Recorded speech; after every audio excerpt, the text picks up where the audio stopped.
Major? I'm sorry. I wouldn't have come in if I'd known you were here. Is that you, Rean? Why don't you come into the water? You must be cold standing there. We haven't had a chance to talk in quite some time. True. We're long overdue for a talk. Well, if you're comfortable with it, then I'd love to.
By the way, Rean, Yes?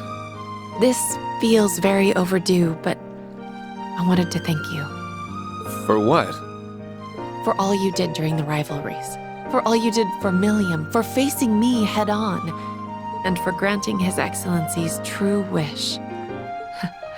Mere words feel woefully insufficient given all you've done, but I also didn't want my gratitude to go unspoken. That's very kind, but you really didn't have to. I was just doing what I wanted to do, and I couldn't have done it alone. That's about what I expected you'd say. This might sound kind of sappy, but I feel like it was worth it all just to see you smile again. You really are oblivious to how you sound sometimes.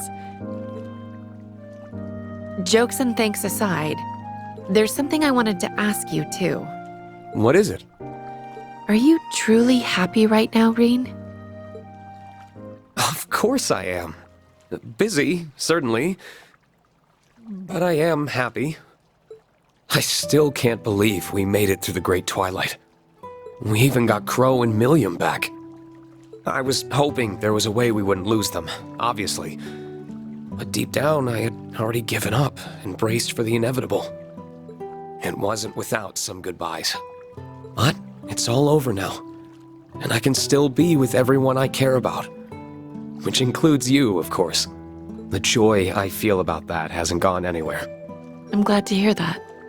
Still, there's a difference between being happy over something and you yourself being happy. You went through a lot during the Great Twilight, including having to say farewell to your father. Despite living in fear you would disappear or lose your friends, you came out the other side with victory in hand. You, Rean, persevered to save us all. And I can believe that's made you happy, yes. As much as I can believe that happiness continues to cast a punishing shadow over you. Am I wrong? I'm speechless. You really can see right through me. You're right.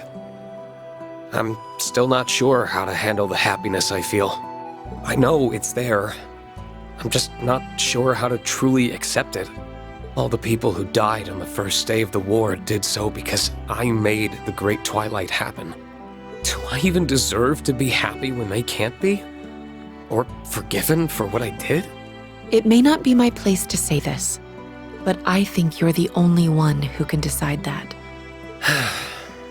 I suppose you're right. I know how you feel, because I'm in exactly the same position. You were concerned earlier that I might be overworking myself. For me, I'm just trying to atone for my sins by throwing myself into my work. Major, that can't be good for... Don't worry. I can calculate how far I can go as well as any number. I'm taking care not to cross the line into self-sacrifice. It's tempting, though. Every time I achieve something to make Erebonia's future better or see you and Milliam's smiling faces, I get a little closer to forgiving myself. It's not something I can do overnight. It's every moment I can justify forgiveness, no matter how small it is, that gets me one step closer. As long as I don't falter, I'm sure I'll be able to like myself again one day. That's a mature way of going about it. Far from it. I'm duplicitous to a fault. I wonder if I don't think my approach will work for you. You're much too sincere to go tricking yourself into feeling anything other than how you feel. I know it won't be easy for you.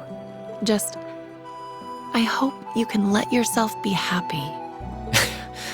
Easier said than done, I'm afraid. Maybe. But if you let it elude you forever, I'll always be one good deed short of being able to fully forgive myself. What am I even supposed to say to that? I did call myself duplicitous.